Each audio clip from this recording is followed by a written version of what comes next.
Good morning, bon matin, welcome everyone. It is my distinct pleasure to open the mic to our Member of Parliament, Chandra Arya.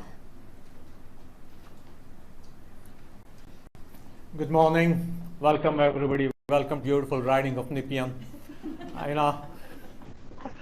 It is, it has got the high-tech industries like General Dynamics, and we have got new for autonomous vehicles, Area X.O in riding, and it's a beautiful suburban community, and it also has got agricultural land. So we are everything for everybody in Canada.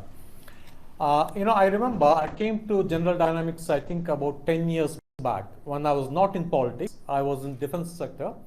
Then I led a consortium, I initiated a consortium. I roped in John Leggett, the former CEO of DRDC, Defence Research Development Canada. And in that consortium, I got General Dynamics, Raytheon, Royal Military College, Kingston, and about 10 or 15 small and medium-sized companies, defense technology companies in Canada. We bid to establish a center of excellence for ISR, focusing on Canadian North, Arctic region. We wanted to integrate all the technologies.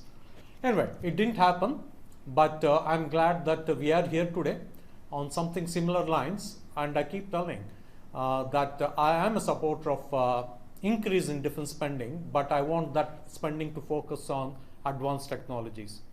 The defense spending should stimulate economic growth, economic advancement, especially in the new age, new generation technologies, and that is what we are going to hear today. I would like to invite my good friend, the Parliamentary Secretary for the Minister of Defence, Marie-France Lalonde, and the Member of Parliament from Orleans in Ottawa to come and take over the next step.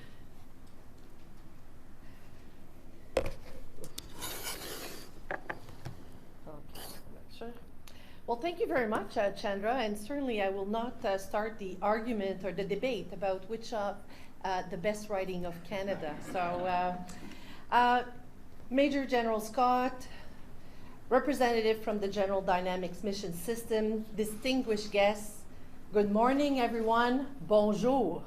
How are you feeling? Good. It's a good day. I think it's a good day today. It is a privilege to join you here at General Dynamics Mission Systems office in Ottawa on the traditional territory of the Anishinaabe Algonquin people. Yesterday, I had the great privilege and the honor of visiting the 19-wing Comox to announce our $2.5 billion investment in remotely piloted aircraft system, or RPAS, for the Royal Canadian Air Force. And today, on behalf of Minister of National Defence, my great colleagues, the Honourable Bill Blair, I'm pleased to be here to announce a major announcement in the Canadian Army.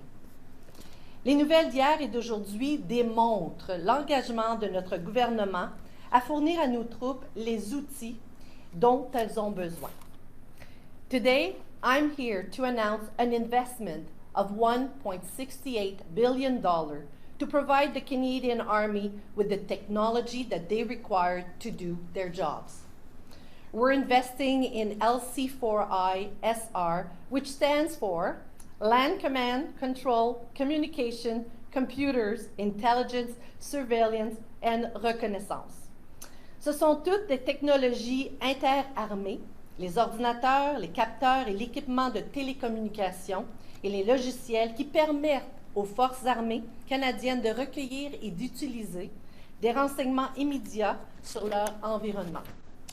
These are all the joint technologies, from computers, sensors, and telecommunication equipment to firmware and software, that enable our Canadian Armed Force to harness and use up to the minute information about their surrounding and their capabilities.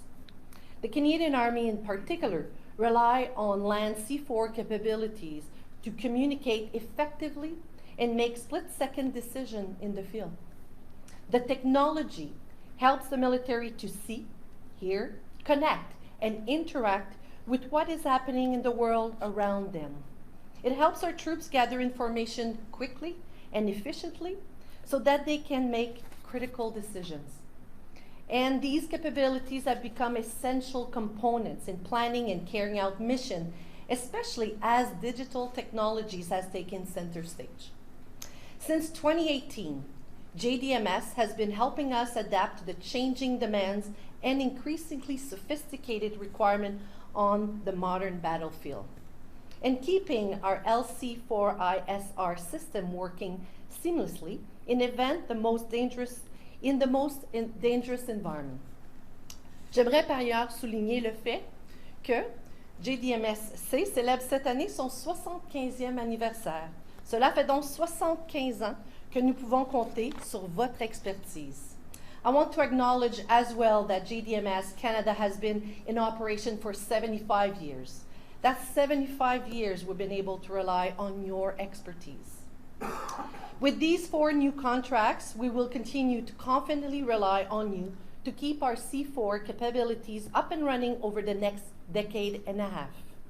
And through the I-STAR support contract in particular, your team will take on even more responsibility and support of these capabilities. Every one of these 4 contracts contain an Indigenous participation plan, which commits to supporting the federal government's target of awarding at least 5% of the total contract value to Indigenous businesses. We expect these 4 contracts that will help create and sustain nearly 2,400 jobs, both here in Ottawa and at JDMS office in Calgary. That's 2,400 Canadian families and elsewhere benefit directly from these investments with well-paying middle-class jobs. What's more, today's announcement will contribute close to $260 million annually to Canada's GDP, spreading the economic benefit nationwide. And it'll further contribute to the growth and competitiveness of Canada's defense industry, including right here in Ottawa. With more than 10,000 skilled workers across nearly 200 companies, Ottawa is a major defense and security hub.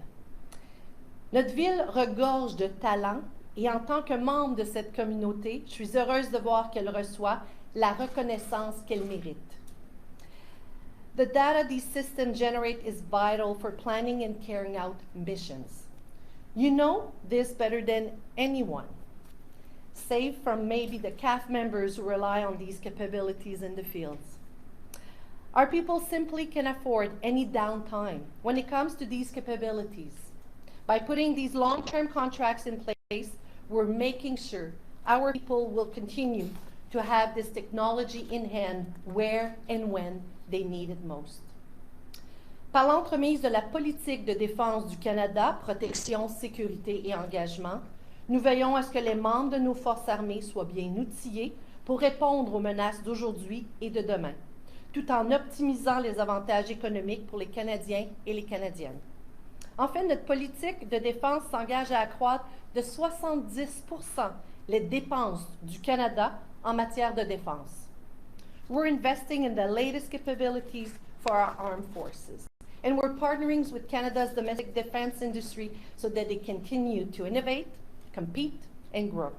Because after all, national security drives economic prosperity, and vice versa. At last count, defense contributes an average of $26 billion per year in GDP to our economy. The industry sustains roughly 276,000 jobs per year across the defense sector and its supply chains. And we expect these numbers to grow as we continue investing in our Navy, Army, and Air Force. As part of these investments, we are ensuring that members of the Canadian Army can continue relying on your expertise to provide them with the critical C4 capabilities they need in the field. Des capacités qui deviennent de plus en plus importantes au fur et à mesure que la nouvelle technologie apparaisse et que la forme, la portée et le rythme du combat évoluent. I'm grateful to know that we have these technologies in place to keep our people safer in the most dangerous places and excel in the critical task that we ask of them. Merci. Thank you very much. I would like to invite Mr. Joel Houde to say a few words. Merci beaucoup.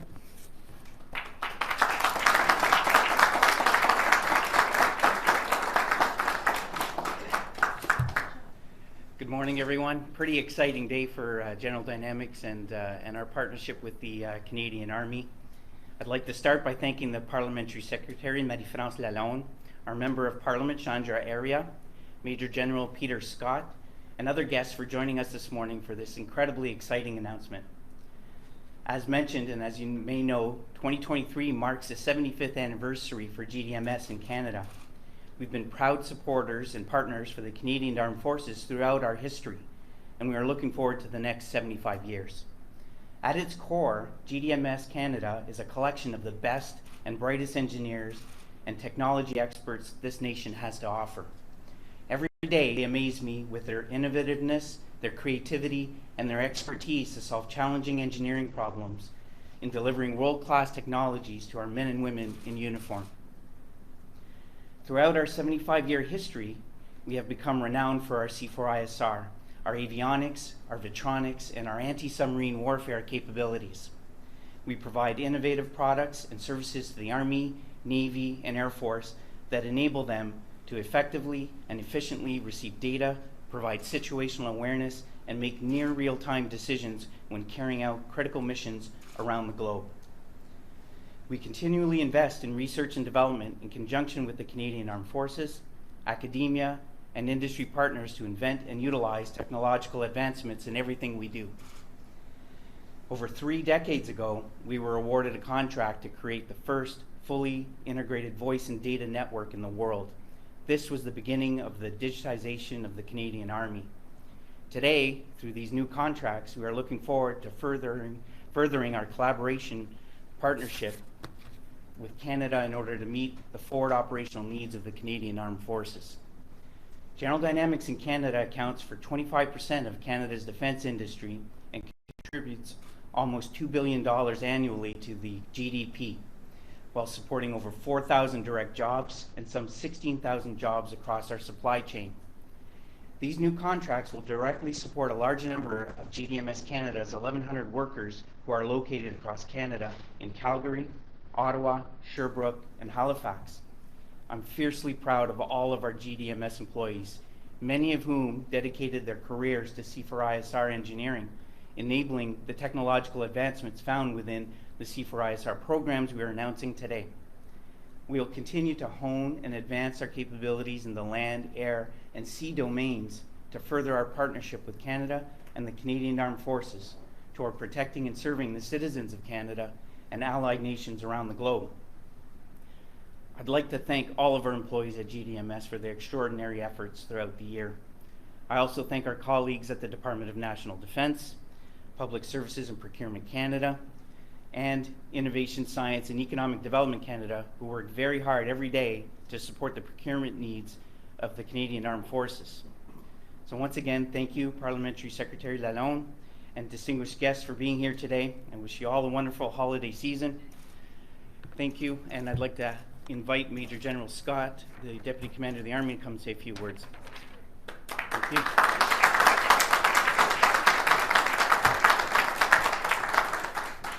Yeah, good morning. Thank you, Joel. Parliamentary Secretary Lalonde, Member of Parliament Mr. Arya, representatives from General Dynamics Mission Systems Canada, and distinguished guests. Je suis très heureux d'être avec vous aujourd'hui pour cette annonce importante. These long-term support contracts are imperative for the modernization of the Canadian Army.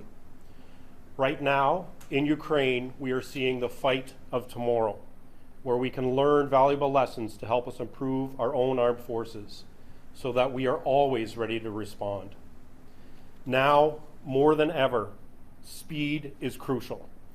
Speed in sensing and detecting targets, speed in analysis, speed in the passage of information and the collation of data, and speed in decision-making and taking action. On today's battlefield, in order to win, you need to dominate the decision space. In other words, whoever senses first, processes the information quicker, and engages first, wins. These long-term support contracts for the Land Command Support System will play an important role in maintaining the systems and networks that the Canadian Army currently relies on. In simple terms, and I use these terms to explain it to my wife and my family, and sometimes myself, if you can imagine the human body as a fully functioning military contingent, with the limbs being the components of the armor, the engineers, the infantry, and the support elements.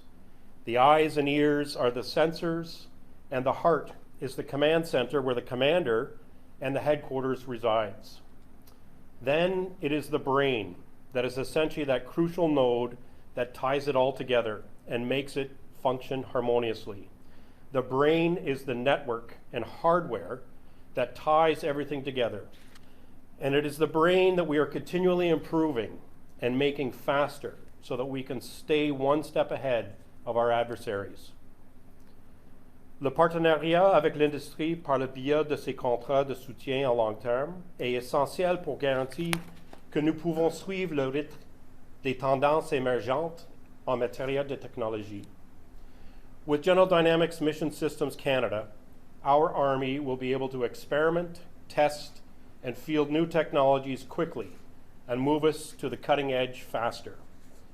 The integrated command and control system is the backbone of the Army's digital transformation.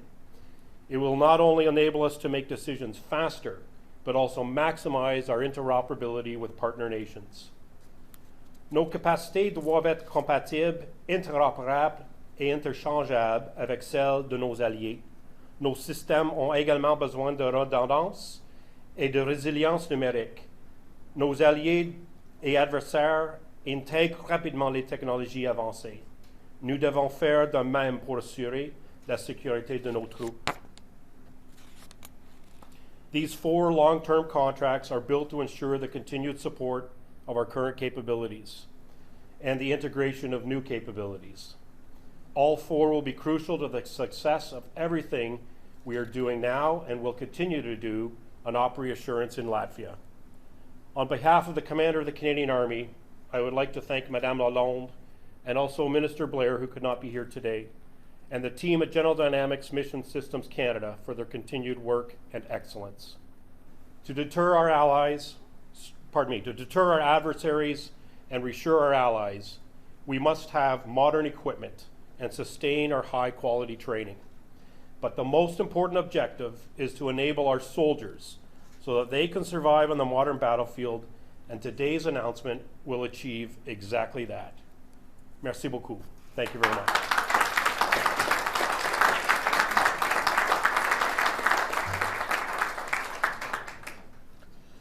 I thank you all for coming to this wonderful event, and I wish you all Merry Christmas and a very happy, healthy and prosperous 2024. I now request the 3 speakers to come here and answer any questions you may have. So for questions, you can just come up to the mic right here. As usual, it is a question of follow-up. Donc, une question, un suivi. Veuillez dire votre nom puis la nom de votre organisation avant de commencer. Please state your name and the name of your outlet for asking the question. Please. Hi, it's David Berg from CBC News. My question is for the Deputy Commander of the Army. It's just, can you maybe elaborate on your comments about the war in Ukraine, and how has that informed the need for remote sensing equipment that you're procuring today? Yeah, thanks very much for the question. I think all of our allies have been watching intently what is happening in the war in the Ukraine over the past 2 years, and we've certainly been able to take a lot of lessons learned away from that in order to make sure that whatever we are deciding to procure in the future is taking into consideration things that are happening on the battlefield now. So certainly, I won't get into a lot of the extreme details of what we're taking away from that fight that we're witnessing, but certainly we would be, it's something we must do. We have to watch what is happening between Ukraine and Russia, and whether, the good and the bad and the ugly, we take away some of those aspects and make sure that whatever we buy or whatever we put into our requirement statements take into account that, okay, this hasn't worked for Ukraine, or this is working for Russia. How can we take away some of those lessons and put it into some of the technologies that we're looking to incorporate. And just follow up for you, some people would say that our Arctic is a huge blind spot. Yes, we have the early warning system, but how will today's announcement make sure that we have, as you say, the eyes and ears, keeping an eye out for threats and stuff like that up north? Well, I think, first of all, maybe I'll just underline about the war in Ukraine. So I think, you know, the technologies that we're going to continue to build will certainly, with this new with these announcements today, the continuation of funding will go into further project development to make sure that all of our sensors are up to standards or beyond those standards that we currently have, so that we can maintain contact with any sort of an enemy picture that may be developing. With respect to the Arctic, certainly our government has previously announced NORAD modernization projects and fundings along those lines. And a lot of the money that our government has previously announced will go into some of those sensors and radar systems, over-the-horizon radar systems that will be purchased in due time to do exactly what you're asking. Hi, my name is Annie Bergeron-Oliver. I'm with CTV National News. In 2019, the government gave General Dynamics about $600 million for a very similar system. What's the difference about today's announcement? Is it just a continuation of that funding? And also, you're talking about long-term contracts. How long is this contract actually for? Hi, Joel Houde, Vice President, General Manager of General Dynamics Mission Systems Canada. So in 2018, that contract was a support contract and it lasted 5 years. This is a continuation of that capability, but those contracts not only support the current technologies, but they allow us to continue to evolve, innovate, and integrate new capabilities into that. So what this is a continuation of that support and capability to make sure that the leading edge technologies are being provided and supported to the Canadian Army. Yeah, thank you very much. And my follow-up is for Madame Lalonde. The last 2 days, the federal government has made billions of dollars in announcements in defense spending. NATO is saying that we're only at about 1.2% of our GDP in defense spending. Is this a coincidence that these two announcements are being made, or is there more of an effort by the government to ramp up to try to meet that 2% target that NATO wants? As we said since day one, when we took on government in 2015, that we have an unwavering support for our Canadian Armed Force. Through the strong, secure engagement defense policy, you have seen over the years the build-up of our capabilities, of our capacity. Yesterday, I was just in Comox to make a wonderful announcement to continue on our commitment, to make sure that our CAF member have the technology that they need, that they have the equipment that they need, and this is what we're doing. We're continuing to support, and we will continue. This is, as always, a commitment that we're making, and we're going to continue to work with our partners, but also with the military in what they're requiring to have, and we will be delivering. Hi, Davis LeGree, Politics. Perhaps this question's for the Deputy Commander, I'm not certain. I was hoping you could further contextualize this investment for people who don't know what LC4 ISR means. Why is this investment necessary? What does the current system look like? Is it inadequate? Just hoping you could kind of rationalize the money being spent here. Certainly, I'll take a stab at it, and then maybe my colleagues can back me up if required. So I think as you look at these pictures in the room here behind me and to my left, this really explains where the investment is going. It's going into, as I alluded to in my comments, the brain that we use in the Canadian Army, which provides our capability to sense, to communicate, to analyze data, and to do that faster and faster, so that we at a certain point, we need to be doing it faster than our adversary. We have a great system right now. We're going to continue this investment. We'll see continued investment into that system that we're currently using, and will open the door for us to bring in new capabilities very soon down the road that'll make us even better and faster. I boil it down into that brain analogy that I gave you in my little speech. Like, that's the simplest way that I can explain it in bare bones, and I'm not sure, Joel, if you have any amplification on that or not. Is that good enough for you? Well, I'll ask you to dumb it down even further. Is there a battlefield or tactical example that you could give me that would explain how our Army is better today than it was yesterday? Or how it, whatever this timeline, whenever the systems come online? Well, I'd say if you can imagine that there is a soldier on the battlefield with a set of binoculars or laser rangefinders identifies something off in the distance at 2 to 3 kilometers away. He can then type in what he's seeing or send that message verbally back to one of several command centers, which can aggregate that type of information, including perhaps the picture that he's taken. And that information can then go into the headquarters, and they can determine if that is a target that needs to be hit or if not. And then that headquarters can then disseminate that information to a capability to either further conduct reconnaissance on that objective or to strike it. So it's all of that kind of working together in order to enable faster decisions by commanders in the field in order to protect our soldiers. That's all. Thank you. Hopefully.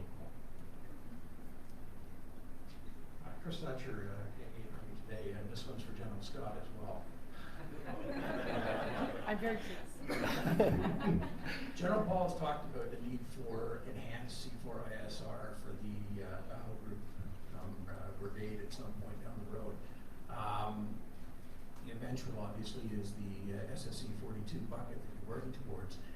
Is this the interim step that gets you that capability for the brigade and the battle group, or do you still need to go out onto the market for something more? So this is an interim step, and this certainly opens the door for us to be able to add additional capabilities that we certainly will be looking at getting under SSE 42, as you alluded to. But certainly this is the gateway, and this is the area where we can now add on additional capabilities. So we can certainly have an enhanced C4ISR capability for that Latvia brigade, within the next few years is certainly what we're looking at. And does the experimentation component of this give you a lot more leeway to take things that companies might be developing, not just GD, but everybody else that's in this space? And 100%. It does, absolutely.